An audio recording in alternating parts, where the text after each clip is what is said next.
चक्रधारी अर्जुन साहब। मैं एक्चुअली आप लोगों को सुनता रहता हूँ और मैं सोचा ज्वाइन कर लूँ, तो इसलिए मैं ज्वाइन किया हूँ। जी शुक्रिया मुझे ज्वाइन करने के लिए। ठीक है जी, अच्छा, मैं एक्चुअली एक क्वेश्चन आपसे करने स्टार्ट करना चाह रहा था। मैं एक्चुअली सुनता रहता हूँ, जैसे आप लोगों को भी सुनता हूँ। मैं सनातनी हूँ, मतलब जो हिंदू जो कहते हैं, ठीक है। और मैं एक मुस्लिम लोगों को भी सुनता हूँ, ठीक है, आप लोगों को भी सुनता हूँ। तो मेरा एक क्वेश्चन था कि जैसे आप लोग कहते हो कि ईश्वर एक है या फिर अल्लाह एक है, ठीक है, उसको मतलब ऐसे प्रूव कैसे किया जाए? जैसे आपके तरीके से अगर बोला जाए, मतलब हम जाने कैसे देखें कि एक है कि अनेक? कुरान करीम ने जो बात कही है वो ये है कि वलिल्लाहिल अस्माउल हुस्ना फदऊहु बिहा, कि अल्लाह ताला के बहुत सारे अच्छे नाम हैं, तो तुम उन नामों में से किसी एक नाम के जरिए भी खुदा को, अल्लाह को पुकार सकते हो। अच्छा, तो अब अल्लाह के वो नाम जो कुरान करीम में है वो तो जाहिर है कि अरबी में है, क्योंकि कुरान अरबी में है। लेकिन कुरान में ये नहीं कहा कि वो सारे नाम अरबी में होंगे, वो किसी भी जबान में हो सकते हैं। नाम के लिए शर्त यह है कि वो उसके शायन शान, इसलिए कि उसने हुस्ना की कैद लगा दी, कहा अल अस्माउल हुस्ना, उसके शायन शान। अब आप ये नहीं कह सकते कि मैं कोई भी टॉम डिक एंड हैरी कोई भी लफ्ज लूं और खुदा के ऊपर फिट कर दूं कि मैं तो खुदा को ये पुकारूंगा। नहीं, उसका एक क्राइटेरिया खुदा ने दे दिया है। अब हम आपसे पूछते हैं कि जब आपकी मजहब में, सनातन धर्म में मसलन अगर ये लिखा हुआ है कि ईश्वर निराकार है, उसका कोई उसकी कोई मिसाल नहीं हो सकती, उसका कोई नमूना नहीं हो सकता, उसका कोई शेप नहीं हो सकता, उसका कोई जिस्म नहीं हो सकता, ये आपके मजहब में खुद लिखा हुआ है। यही बात हमारे यहाँ लिखी है कि अल्लाह उसका, अच्छा आपके यहाँ है कि ईश्वर की पैदाइश नहीं है, उसकी अपनी कोई औलाद नहीं है। मेरा जो नजरिया है, आपका नजरिया एक मिनट, आपका नजरिया अलग, मैं बता रहा हूँ कि आपके मजहब में भी ओरिजिनल क्या था, जो क्या से क्या हो गया, तो वही फिर हमारे मजहब में है। कुल हुवल्लाहु अहद अल्लाहुस समद लम यलिद वलम यूलद, यही तो है कि भाई अल्लाह एक है, बेनियाज है, वो कहीं वो पैदा नहीं हुआ, उससे कोई पैदा नहीं हुआ, उसका कोई शरीक नहीं है। तो वही चीज जो है वो इसलिए हम ये कहते हैं कि आप खुदा को अगर ईश्वर भी कह रहे हैं तो कहिए, चूंकि आपके यहाँ जो ईश्वर की डेफिनेशन है जो ओरिजिनल टेक्स्ट में है उससे मिलती जुलती है जो हमारे यहाँ है। जी, अब आप बताइए आगे। ठीक है, देखिए, जैसे मेरा जो मतलब मैं बचपन से जब से मैं पैदा हुआ उसके बाद से मतलब संसार नेचर से जो मुझे ज्ञान मिला अपने माँ बाप से, ठीक है ना, तो मुझे मुझे से मतलब जो सनातनी है उन लोगों को बाय डिफॉल्ट सिखाया नहीं जाता है बचपन से कि कैसे पढ़ना है, कैसे जानना है। तो उनके अंदर है, फिर मेरे अंदर ऐसा था, तो मैं जाना बहुत सारा, जैसे श्रीमद् भागवत गीता या फिर बहुत सारे रामायण महाभारत ये सब पढ़े, मतलब जाने। तो हम लोग इसमें ऐसा है कि कोई किताब जो है वो परमानेंट नहीं कि इनको भी मानना है और वो सही सही है, क्योंकि सारे किताब जो है वो तो इंसानों ने लिखी है ना, ऋषि मुनि सब तो इंसान ही थे ना। अभी वो उनका जो पॉइंट ऑफ व्यू है वो सब अपने अपने किताब में लिखे। मैं भी एक इंसान हूँ। मैं अर्जुन भाई, मैं आपको रोकूंगा किसी वजह से, मैं माजरत चाहता हूँ। हजरत ने जो बात की ना वो एपिस्टेमोलॉजिकली अपनी बेस में बैठी है, यानी हिंदू धर्म शास्त्रों से निकलता है। भगवत गीता में अध्याय 16, 23 और 24वां श्लोक श्री कृष्ण खुद कहते हैं, यह शास्त्र विजि मुस्तज्रिय वर्तते कामकारतः, ठीक है, न स सिद्धिम अवाप्नोति न सुखम न पराम गतिम। वो श्री कृष्णा जी कहते हैं जो शास्त्रों को छोड़ के अपनी बुद्धि को इस्तेमाल करता है वो कभी भी सुख न सुखम, वो कहते हैं न सुखम न पराम गतिम, ना उसको सुख मिलता है ना पराम गतिम मिलता है। मगर ठीक है, 1 मिनट के लिए आपके नजरिए को हम मानकर चल रहे हैं कि आपने शास्त्र छोड़ दिया, नो प्रॉब्लम, हम उसको छोड़े नहीं, मतलब नहीं, वो ये कह रहे हैं कि हम शास्त्र को इसलिए नहीं मानते कि ये इंसानों के लिखे हुए हैं। इंसानों, ठीक है, मैंने इसीलिए मैंने कहा ठीक है, हम उस पर बहस नहीं करेंगे जैसे कि मैं आप जैसे क्या अगर मानते मैं हैं बताऊं, या मेजोरिटी हिंदू क्या मानते हैं। अर्जुन भाई उसको छोड़ देते हैं, ठीक है। वैसे तो श्री कृष्णा का फरमान मैंने पढ़ा है तो अर्जुन को तो मानना पड़ेगा, मगर कोई बात नहीं, खैर है। आप अगर हाँ नहीं, मैं अपना नाम अर्जुन रखा है, ठीक है ना, क्योंकि मुझे नो प्रॉब्लम, मैंने भी जो महाभारत है, ह्यूमर को भी समझे ना थोड़ा सा, कोई बात मजाक किया। अगर आप गए हुए हैं तो अर्जुन को तो मानना पड़ेगा ना, श्री कृष्ण जी ने क्या कहा था। हाँ, लेकिन मुझे तो बता, मैंने इसमें ना एक बात रखना चाहता हूँ अर्जुन भाई, प्योरली लॉजिकली लेके चलते हैं उस चीज को ना, प्योरली, ठीक है। मैं अर्जुन भाई जो मुफ्ती साहब ने बात की है उससे ऊपर निकल के ना उसूली बात कर लेते हैं। वैसे मुफ्ती साहब ने तो चूंकि आपको सामने रखकर बात की सनातनी भाई के तौर पर, अगर आपने कहा शास्त्र चूंकि इंसानों ने लिखे हैं तो बेसिक बात कर लेते हैं।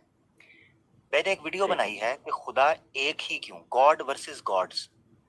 उसमें प्योरली लॉजिक के ऊपर हमने परखा है कि क्यों एक से ज्यादा खुदा नहीं हो सकता। कुरान में तो आयत दे दी, वलौ काना फीहिमा आलिहतन इल्लल्लाह लफसदता, अल्लाह के अलावा कोई इलाह होता ये सिस्टम चल नहीं पाता। गाड़ी का स्टीयरिंग को एक ही ड्राइवर पकड़ेगा, 2-3 ड्राइवर उसको हाथ डालेंगे, वो खड्डे में गिर जाएंगे, अपना भी कीमा करेंगे और साथ दूसरों को भी मरवा देंगे। ठीक है, अल्लाह ने इस चीज को बयान किया इस तरीके से।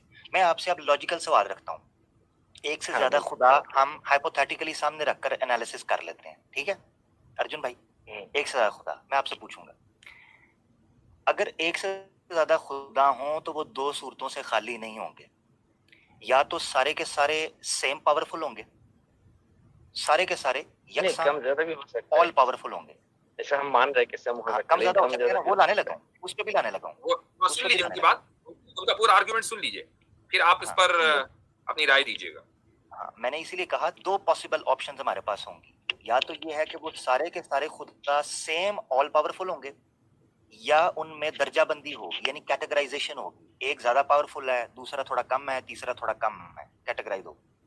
अगर सारे ऑल पावरफुल होंगे ये भी नुक्स है।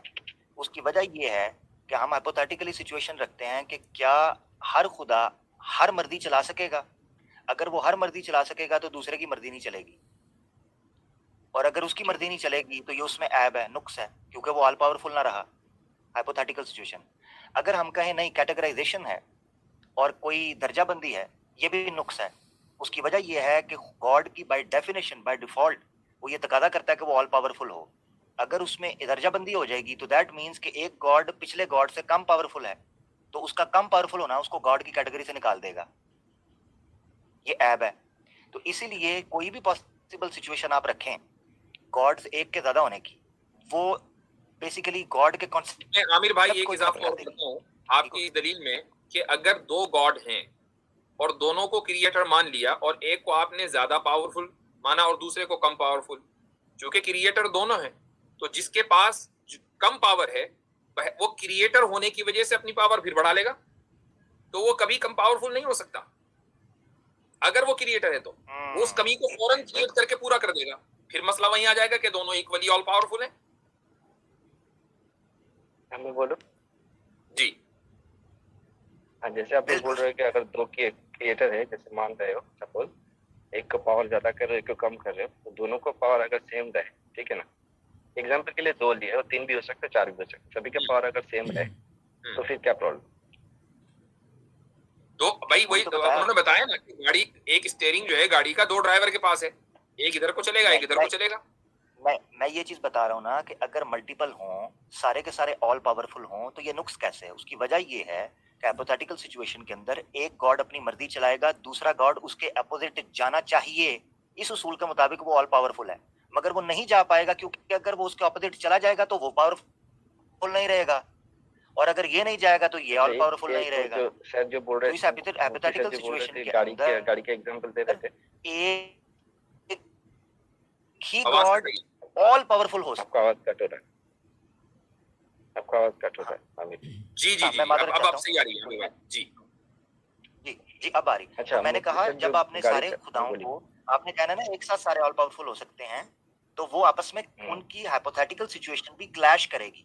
मिसाल के तौर पर इस तरह ले लें कि एक गॉड वो चाहता है कि इस अब ब्रह्मांड को, इस सृष्टि को खत्म कर दे, वो चाहता है, वो खत्म करना चाहता है, इसको, इसका विनाश चाहता है, दूसरा नहीं चाहता। अब आपने अगर इनको सबको ऑल पावरफुल मानना है तो वो करना चाहेगा, ये रोकेगा।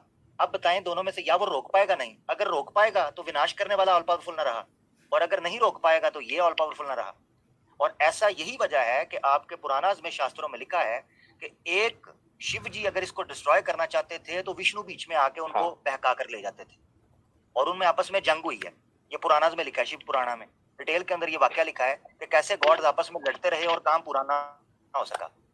यही वजह आप देखें कि इंदिरा जी जो हैं, जिनको हम बहुत बड़ा गॉड मानते हैं सनातन धर्म के अंदर, गो के दूसरे कुछ नहीं मानते, तो उनको एक ऋषि को रोकने के लिए, एक ऋषि को रोकने के लिए विश्वामित्रा को रोकने के लिए मेनका को भेजना पड़ा था, क्योंकि विश्वामित्रा इतनी हैवी किस्म की यज्ञ कर रहे थे कि इंदिरा को डर पड़ा ये मेरा थ्रोन ले जाएगा।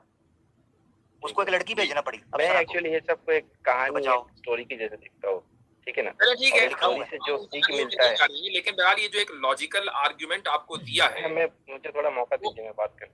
हाँ, जो लॉजिकल आर्ग्यूमेंट आपको दिया है आप उस पर बात कर लीजिए। है, मैं बात कर रहा हूँ। मैं आप जैसे बोल रहे थे कि एक गाड़ी का दो ड्राइवर नहीं होता, ठीक है ना। जैसे हम लोग नेचर को अगर करीबी से देखें तो इसमें दो मतलब ऑपोजिट साइड का वो है ना एस्पेक्ट है। जैसे अच्छाई है तो बुराई है, अंधेरा है तो मतलब रोशनी है, ठीक है ना। तो उसी हिसाब से जैसे कोई उसको चला रहा है तो कोई उसको मिटा भी रहा है, ठीक है ना। जैसे हिंदू लोग गाय का पालन करते हैं, ठीक है ना, और कोई लोग उसको फिर काट के खाते हैं। तो एक तरीके से उसका सृजन है, एक तरीके का उसको फिर नाश करते हैं, ठीक है ना। उसी हिसाब से अगर जैसे आप बोल रहे थे कि एक गाड़ी का दो ड्राइवर नहीं होते, लेकिन मैं आप ये कह रहे हैं कि हमारी कायनात में, नेचर में अच्छाई है और बुराई भी है। तो एक गॉड मसलन अच्छाई कर रहा है और दूसरा गॉड जो है वो बुराई कर रहा है, ये कहना चाह रहे हैं आप? नहीं, दोनों मतलब वो एक नेचर जो के हिसाब से चल रहा है, अच्छाई बुराई दोनों साथ में रहेगी और नेचर। हाँ, तो वो अच्छाई और बुराई आपके एतबार से दो अलग अलग गॉड से आ रही है ना। एक गॉड से अच्छाई आ रही है, दूसरे से बुराई आ रही है। हाँ, ये तो दो गॉड का एग्जांपल आप लोग दे रहे हो। मैं कह सकता हूँ उसको पता नहीं आता, पता नहीं, नहीं। फिलहाल हम दो की बात कर रहे हैं ना, हम 100 की बात नहीं कर रहे हैं, हम तो दो की बात कर रहे हैं। ठीक है, ठीक है। अगर दो साबित हो गए तो 100 भी हो सकते हैं। चलो, तो इसलिए हम आसानी के लिए 10 सेकंड में मैं बात पूरा कर रहा था 10 सेकंड में। जैसे आप बोल रहे थे गाड़ी का स्टीयरिंग दोनों ड्राइवर चला नहीं सकते एक ही दिशा में, ठीक है ना। अगर मैं एग्जांपल दे रहा हूँ, शायद मतलब बचकाना हो सकता है। जैसे एक साइकिल है, साइकिल में एक सामने वाला आदमी बैठ के चला रहा है, उसके पीछे भी बैठ के सेम डायरेक्शन में चला रहा है, तो वो भी जा सकता है सेम डायरेक्शन। उसमें उस दोनों गॉड के अंदर क्लैश नहीं हो सकता है, मतलब हो भी नहीं सकता। अच्छा, ठीक है। मैं आपसे एक सवाल करता हूँ। मान लीजिए दो supreme being all powerful God हैं, क्या वो दोनों में क्लैश क्यों करेंगे? सुन लीजिए, वो दोनों एक दूसरे से डिसएग्री कर सकते हैं या नहीं कर सकते? कर सकते हैं, क्या होगा, नहीं कर सकते। लेकिन एक मिनट, इसका जवाब दे दीजिए, कर सकते हैं या नहीं कर सकते हैं? मेरे हिसाब से तो नहीं करना चाहिए। नहीं करना चाहिए, अलग बात है कि मैं पॉसिबिलिटी की बात कर रहा हूँ। दोनों एक दूसरे के से डिसएग्री कर सकते हैं या नहीं कर सकते, इसका जवाब दे दीजिए। पॉसिबिलिटी की बात, नेचर को चला में क्या है उसकी बात छोड़िए। ठीक है, अगर नेचर को चलाना है तो नहीं करना चाहिए। फिर आप करना चाहिए की बात कर रहे हो। मैं कह रहा हूँ कर सकते हैं या नहीं कर सकते हैं। पोटेंशियली, पोटेंशियल की बात हो रही है भाई, पोटेंशियल की, पॉसिबिलिटी की बात जी नहीं कर सकते, नहीं कर सकते। फिर ऑल पावरफुल नहीं है, क्योंकि जो ऑल पावरफुल नहीं कर सकता फिर ऑल पावरफुल रहा कहाँ? जो काम वो नहीं कर सकता तो फिर वो, इसका मतलब ये कि वो पावरफुल नहीं है, तो फिर वो गॉड कहाँ? वो तो झगड़ा नहीं कर रहा ना। और जो आपने साइकिल की मिसाल दी है, एक मिनट अर्जुन भाई, और जो आपने साइकिल की मिसाल दी है उसका भी मैं थोड़ा सा लॉजिकल एनालिसिस कर लेते हैं, ठीक है। मेरे लैपटॉप का मसला हो रहा था, मैं इसलिए फोन से आया हूं, तो मैं माजरत चाहता हूँ। वो साइकिल का जो आपने मिसाल दी ना, आप कह रहे हैं दोनों एक दिशा में जा रहे हैं। भाई साइकिल तो एक भी चला सकता है, दूसरे की क्या जरूरत है? मसला वो गॉड फ्री में पीछे बैठा पैडल मार रहा है, उसकी जरूरत क्या है? फिर अगर एक ही दिशा में जाना है तो एक जाएगा। फिर आप लोग एग्जांपल दे रहे थे ना, तो उससे मैं सोचा मेरे मैंने एग्जांपल दी कि एक स्टीयरिंग, मैं आपको बताता हूँ, आप जो कॉन्सेप्ट दे रहे हैं, चले फिर एक और बात बता देता हूँ, दो सूरतों में से खाली नहीं है आपकी मिसाल। नंबर एक, उस दूसरे खुदा का जो पीछे भी दूसरी साइकिल पर बैठा है, उसका बैठना फजूल होगा। क्यों? या तो वो उसकी जरूरत है या जरूरत नहीं। अगर जरूरत है तो ये एहतियाज है, नीड है, डिपेंडेंसी है, और ये भी खुदा के अंदर ऐब है। तो दूसरा पीछे या तो सुने जरा ना, मिसाल मैं इसकी मिसाल आपको बताता हूँ। को पायलट है, को पायलट प्लेन चलाता है ना, दो पायलट्स बैठते हैं, को पायलट होता है, उसकी जरूरत पता क्यों होती है? क्योंकि डिपेंड करता है। मुझे देना चाहिए था ना, तो उसकी एग्जांपल मैंने खुद दे दिया है, उसको भी ब्रेक कर दिया। मैंने खुद ही दे के उसको ब्रेक कर दिया। उससे बेहतर कि प्लेन को जो को पायलट चला रहा होता है, उसका को पायलट की जरूरत इसलिए पड़ती है कि हंगामी सूरत हाल के अंदर वो उस पर डिपेंड कर सके। वॉशरूम जाता है वो आमिर भाई, खाली हंगामी सूरत हाल में नहीं, आम हालात में भी जो मेन पायलट है वो को पायलट के ऊपर डिपेंड करता है। बिल्कुल बिल्कुल, उसकी रीडिंग्स होती हैं, उस लैंग्वेज जो सॉफ्टवेयर होते हैं उनकी रीडिंग करनी है। पायलट करता है जो मेन पायलट नहीं कर सकता। इसका मतलब ये कि मेन पायलट में मुकम्मल कुदरत नहीं है, उसके अंदर मुकम्मल सलाहियत नहीं, उसको को पायलट की जरूरत है। तो अगर गॉड को आप खाली मिसाल दे रहे हैं, तो जो मेन गॉड है उसको दूसरे गॉड की जरूरत है। जिसको जरूरत होगी दूसरे की, वो गॉड को फिर ऑल पावरफुल कहाँ रहा? हाँ, और अगर जरूरत नहीं है तो वो फजूल बैठा हुआ है। यानी ये ऐसे ही है कि मुझे मिसाल के तौर पर मेरी गाड़ी को चार टायरों की जरूरत है 4 टायरों की, और मैं 6 जो है वो उठाए फिरता हूँ। वो एक्स्ट्रा टायर तो हो सकता है, मगर इसका मतलब है फिर मुझे जरूरत है। जो एहतियात है ना, जो डिपेंडेंसी जो है, ये इतनी बड़ी चीज है कि एक से ज्यादा खुदा के ऊपर ये बैठ ही नहीं सकते, सिर्फ एक खुदा इंडिपेंडेंट है, मानने का चारा नहीं है। मेरा फोन का बैटरी थोड़ा सा कम हो गया, मैं बाद में कभी जॉइन चलें ठीक है, आप जो है हमारी इस गुफ्तगू पर गौर कीजिएगा, प्योरली रैशनल गुफ्तगू है, हमने कोई स्क्रिप्चर्स का हवाला नहीं किया, सिंपल सी बात है, इस पर गौर करेंगे आपको हम बात करेंगे बाकी। ये आपका जो पॉइंट ऑफ व्यू है वो कितना वीक है और वो कितना इर्रेशनल है, आपको समझ में आएगा इंशाल्लाह। नहीं, अब आप अगली मर्तबा जब आप आएंगे तो बात करेंगे, अब इस पर हमारी गुफ्तगू पर गौर कीजिएगा, ठीक है? ठीक, जी।